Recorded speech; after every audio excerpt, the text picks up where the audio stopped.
Por que o tempo passa? Uma pergunta tão profunda que são realmente poucas pessoas que mesmo pensariam em respondê-la. Os efeitos estão em toda parte. Os seres humanos vivem um presente perpétuo, inexoradamente isolado do passado, mas movendo-se em direção ao futuro. Para a maioria das pessoas, o tempo parece ser apenas uma coisa que existe. Algo como um plano de fundo, fixo, imutável.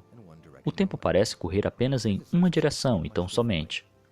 Mas os físicos veem isso de forma diferente. John Archibald Wheeler said, "Time is what stops everything from happening at once." I wish I could explain what it would be like for there not to be time. But I can't. We experience time. We are psychological creatures that have time, and that's kind of one of our defining characteristics. So if time weren't around, we don't really have even a good way to describe what happens, because happens, right? That's a verb right there that has to do with time. So I think once you start wondering about this, you get much further into the realms of philosophy than physics. I actually don't think it's that mysterious. We live in a world that's full of stuff, and this world happens over and over again with the stuff in slightly different positions. Time is just the label on all those different moments that constitute the history of the universe. It's very much like the page numbers in a book. Uma das grandes mentes que mudou a forma na qual a ciência pensa com relação ao tempo foi Albert Einstein. Em 1905, ele publicou sua teoria especial da relatividade, na qual descrevia o movimento dos objetos que se movem à velocidade da luz. Nessa, ele demonstrou que o tempo passa diferentemente em lugares diferentes, dependendo de como esses lugares estão se deslocando em relação um ao outro. First, Einstein studied the effect of fast motion, and he found that space and time got mixed up if you moved more quickly, and that's his special theory of relativity. The theory of relativity is so called because even the difference between time and space is relative to what observer is doing the measuring, in particular to how fast you're moving. This is something that we never notice in our everyday lives, but once you start moving closer to the speed of light, relativity becomes crucial. Einstein mostrou que quanto mais rápido alguém viaja, mais devagar o tempo passa para o viajante. Para as velocidades que os humanos se movem, isso é imperceptível. Mas para alguém viajando em uma espaçonave a velocidades próximas da luz, o tempo iria mais devagar do que se comparado com pessoas na Terra. One of Einstein's great insights was to understand that different people moving at different speeds through the universe see different events as being simultaneous. Há um outro importante aspecto da teoria de Einstein que nem mesmo ele percebeu quando publicou. O tempo é uma espécie de tecido que fabrica o próprio espaço. It was actually not Einstein, but another German mathematician named Hermann Minkowski, who pointed out that Einstein's theory could be thought of as a theory of a single four-dimensional space-time. And Einstein, when he first heard this idea, said, well, that's just a mathematician talking. That's not really something that is very useful to physicists. But once he tried to fit gravity into his theory of relativity, he realized the space-time concept was crucial. Einstein usou este raciocínio para ajudar a desenvolver a teoria geral da relatividade, na qual incorporou a gravidade. Ela foi publicada em 1915, 15 anos após a teoria especial da relatividade, cujo era mais focada no movimento.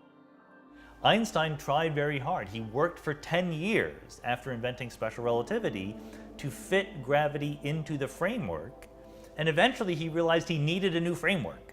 So he invented what we call the general theory of relativity, where Einstein says that this space-time stuff, this four-dimensional world in which we live, has a life of its own.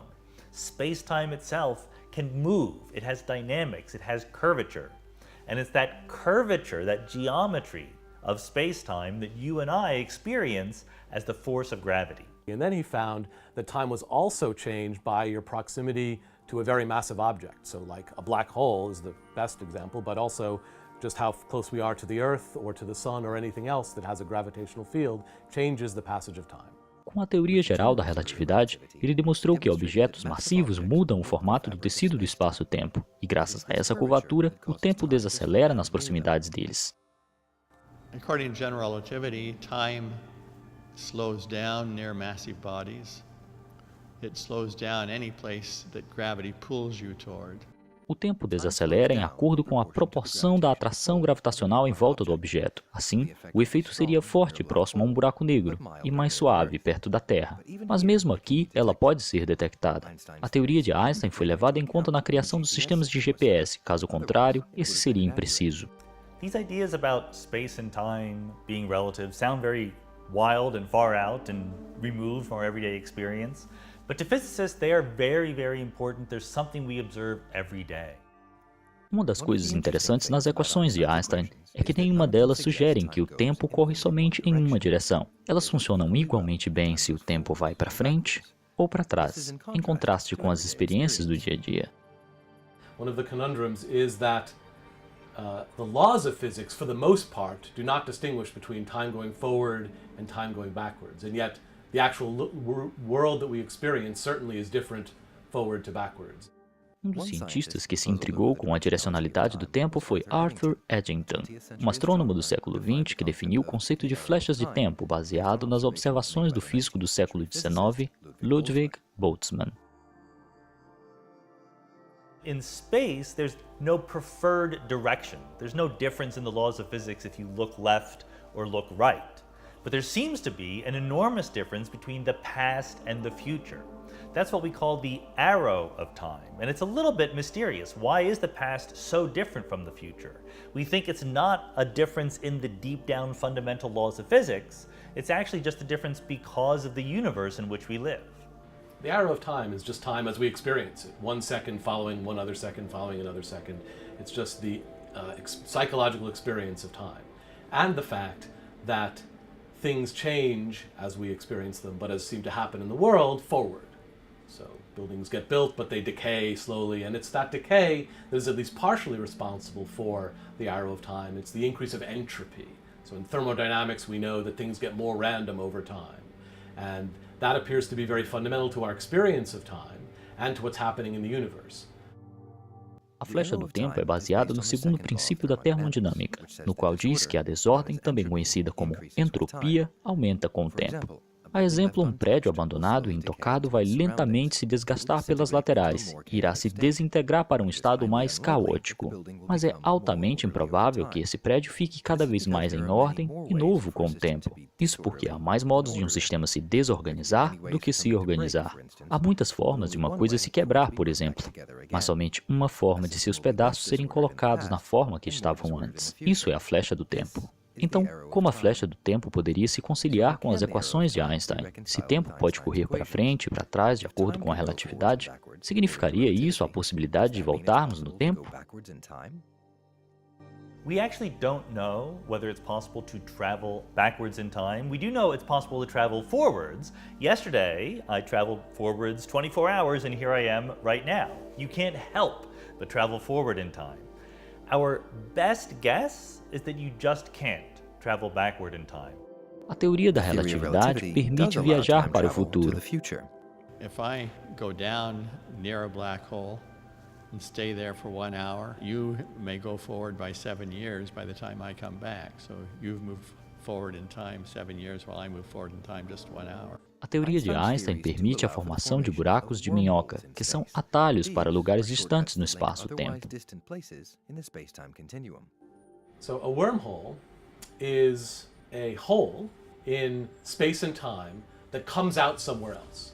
And it does it much faster than the speed of light potentially. So it would be a way of violating what we think of otherwise as a fundamental speed limit in Einstein's theories. And it does it in a way that doesn't obviously violate Einstein's theories, but we're not sure that there's any actual way you can build a wormhole. They might be shut off from the rest of space and time, and so you could never actually use it to do anything. Embora os buracos de minhoca sejam teoricamente possíveis, eles são uma proposta altamente implausível. Isso porque a teoria refere-se que enormes quantidades de matéria e energia seriam necessárias para criar e manipular um. There are two problems with wormholes. One is if you don't have one, how do you create it? And the other is if you do have one, how do you hold it open so it doesn't collapse and prevent you from going through? And in both cases, what we understand about these questions points toward a conclusion that wormholes are probably forbidden by the laws of nature. O que resta então é um mistério. Teoria não nos proíbe voltar no tempo, mas a prática sugere que isso não seria permitido. Por ora, ao que tudo indica, a flecha do tempo não pode ser invertida. Ninguém sabe por que o tempo passa. Mas ao que parece, não importa o quanto as pessoas olhem para ele, o tempo permanece indo em uma única direção e tão somente.